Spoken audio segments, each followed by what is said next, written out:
Presiden Jokowi resmi buka acara PON ke-20 Papua di Stadion Lukas NMB.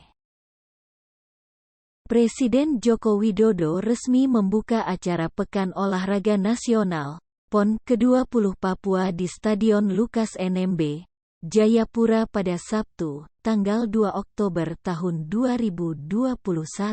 Acara tersebut disiarkan langsung melalui kanal YouTube Sekretariat Presiden. Dengan mengucap Bismillahirrohmanirrohim, dengan nama Tuhan yang Maha Pengasih lagi Maha Penyayang, Pekan Olahraga Nasional ke-20 Papua secara resmi saya nyatakan dibuka, kata Jokowi dalam siaran YouTube Sekretariat Presiden, Sabtu, tanggal 2 Oktober tahun 2021.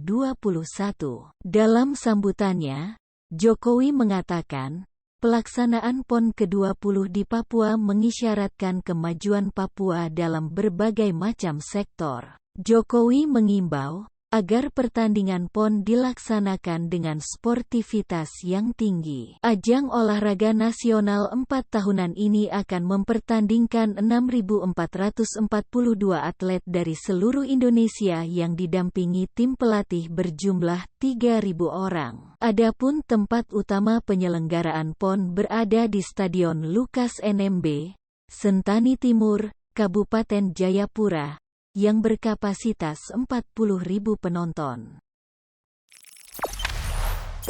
Jangan lupa subscribe, share, komen, dan like ya!